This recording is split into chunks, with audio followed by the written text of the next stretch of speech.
What's up everyone? John Rettinger from Techno Buffalo here with an unboxing that I'm really looking forward to. This is the first Android 3.0 Honeycomb tablet. Of course, it is the Motorola Xoom, spelled with an X. Don't confuse that with a Z the way you'd expect to spell it. Let's go ahead and get started.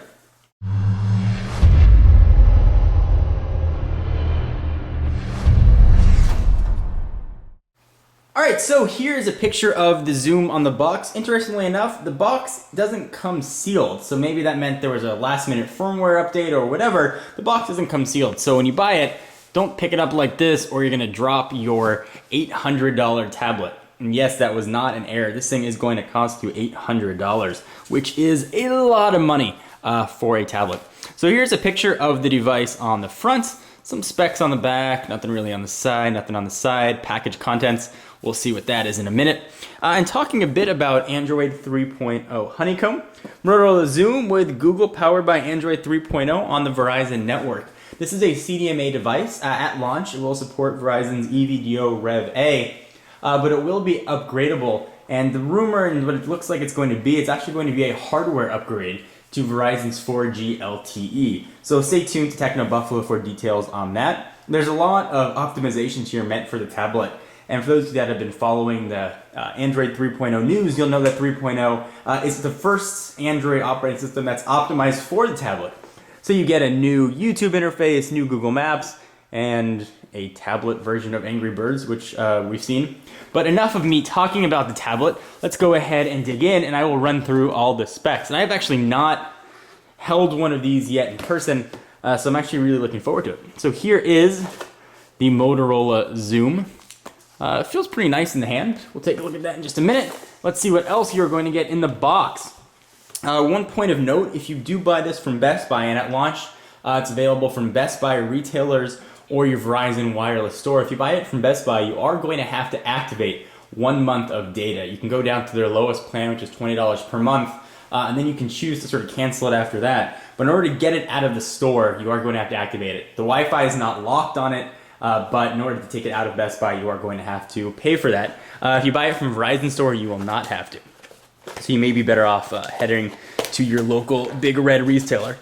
So we've got some paperwork, nothing anybody's ever going to read. We've got a micro USB cord, seen that a lot of times. And we've got a charging cable, and it doesn't charge via micro USB. It looks like it needs a little bit more power than micro USB can provide. So you've got a proprietary charging jack, you can see right there. Interestingly enough, there are a lot of dock accessories, and the dock accessories charge via the micro USB, but the main charging for this guy does not. So here is the tablet, and it looks very tablety. Let me run through the specs very quickly, and then we'll do a walkthrough of the device. It is a 10.1 inch, and that's always diagonal when you hear the screen size. A 10.1 inch capacitive touchscreen, with a pretty nice resolution of 1280 by 800. And from a spec standpoint, this guy really does bring the heat, so to speak, with NVIDIA's dual-core Tegra II. So that is two cores with 1 gigahertz of power each on each core. You're going to have a gig of RAM. Of course, Android 3.0 Honeycomb. On the back, hopefully, we've got a 5 megapixel camera right there with dual LED flash. And that can take video at 1280 by 720, which is 720p for all you video folks out there. And that can shoot at 30 frames per second. It also has a front-facing camera, which is not VGA resolution, as we see on most front-facing cameras. This one's actually 2 megapixels, which is quite nice. It's got support for DLNA, which is a way to send content wirelessly to a television or a DLNA enabled device, so video, music, whatever it is you're looking at. 802.11b, G, and N. 32 gigs of internal storage. There is somewhere on here, we'll take a look when we get there, a micro SD expansion card slot. Perhaps it's right there. However, that is not activated at launch. Verizon and Motorola have said that'll come at a later software firmware update. So now let's go ahead and peel off the plastic, because I can already see the comments, people saying peel off that plastic.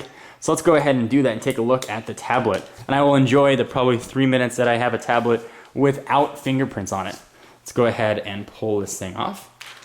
And the screen should be pretty durable. It is Gorilla Glass on top of it. So let's go ahead and pull off all the plastic, and let's do a tour of this guy. So more plastic on it, yet even more plastic. Although now I kind of want to keep it on. That's it, it's already got fingerprints on it. I may perhaps have especially greasy hands. I didn't just eat French fries, but maybe I'm just a greasy dude in general. All right, so we've got that whooshing noise. Hopefully I'm not gonna throw this across the room, pulling off everything. And let's take a look at what we've got on here from a port standpoint, because there is a lot. This is definitely an expensive tablet, but you do get a lot in the spec department. All right, so there is the screen, obviously. If I have to point out the screen, you probably don't belong watching any sort of videos. So there is the micro USB charging port right there you mentioned, the proprietary charging dock. On the top, you're gonna have a 3.5 millimeter headset jack. I'm not sure if that's a SIM card or if that's where, looks like that is where, I'm gonna throw it on the floor. But it appears that that was actually a dummy SIM card in there, so that's where your LTE SIM card is gonna go. I'll go ahead and push that back so I don't bust open this tablet. Hopefully that'll slide back in place. On the left-hand side, you've got a volume rocker up and down. Bottom stuff we already showed. There's some dock connectors down there as well. On the left-hand side, nothing. On the back, Motorola logo. You've got a speaker, actually dual speakers. There's your dual LED flash. I'm actually just flicking off the camera by accident. And there's your 5 megapixel camera. And on top was all that stuff we just showed. So let me go ahead and bring in probably what a lot of you are going to cross-shop the Xoom with, and again, Xoom with an X. Here's a quick size comparison with the iPad.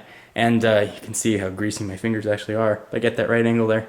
And of course, we'll do a full iPad versus Xoom comparisons, but in case you guys are sort of wondering what this is gonna look like from a thickness standpoint, there you go. On first blush, and certainly I haven't turned this on yet, the Xoom does have a nice build quality to it. It feels, really good and solid. And speaking of turning it on, you're probably noticing there isn't any physical capacitive buttons down here, as we've seen with normal Android devices, the home, menu, search, and the rest of them. They're all soft buttons here on the OS. So if I can figure out how to turn this sucker on, which is always a treat, I will do a first boot up for you. All right, so the power button actually does rest on the back right there. So when you're holding it, your finger's not gonna touch it, but you can just access the power button right there. And I also wanna mention that there is a microphone on the bottom there as well. So for video chat or Skype, whatever you want, this is going to work for you. So I will power this thing on. Let's see what the first Android Honeycomb boot up looks like. So you get that Motorola dual core that we saw on the Atrix, or their new splash screen, which is still kind of cool to see dual core. And allegedly, Honeycomb takes advantage of the dual core processor much more than we've seen with previous versions of Android, in particular Android 2.2 Froyo. So hopefully we will have blistering fast video performance and overall multitasking. So look at that, it looks like a honeycomb. There's all kinds of honeycomb animations going on. Welcome, and there's a little Android guy waving. He's saying hello to you personally. Let's go ahead and hit start. Touchscreen works, that's nice. Touch skip to complete setup and continue using Wi-Fi instead. Activating on Verizon Wireless. I find that incredibly annoying that I had to sign up for data, because I did get this from Best Buy. Let's go ahead and, well, we'll go ahead and let it activate on Verizon Wireless. So stay tuned for a full tour of Android 3.0 Honeycomb, camera tests, iPad comparisons, all the stuff that you expect from Techno Buffalo for a new hot device like this. Anything in particular that you guys want to see that you might think we might not cover, be sure to leave your comments down below and we will check it out for you. And sort of while this is activating, I've got a bonus for those of you that stuck around the 7-8 odd minutes. We've got the Motorola Protective Portfolio Case, keeping in vein with the pretty high pricing. This thing's going to be $40 if you want to pick it up from Best Buy or your Verizon store. However, if you buy a case, you do not have to activate a data plan though, which is nice of them. Let's go ahead and pull this out and see what it looks like. If I can do that. And it is just about what you'd expect. It is a case that lets you sort of prop it up at different angles. It's got sort of that rubbery feel to it. It's got some hard plastic on the side to hold your Xoom with an X in place, and you can sort of prop it up and do what you want with it. So this is the case. I'll show you in a future video what it looks like on the case. In the meantime, activation is complete, so touch next to continue with setup. Maybe a little bit on the slow side. This is EVDO Rev. Certainly Verizon's LTE, as I've said on many times, is blistering fast and really kind of nice to use. So I'm not going to bore you with the setup process. Stay tuned to Techno Buffalo for the rest of the coverage. I'm John Rettinger from the aforementioned Techno Buffalo. Be sure to check out the website for all your tech news, and I will see you in the next video. Bye-bye.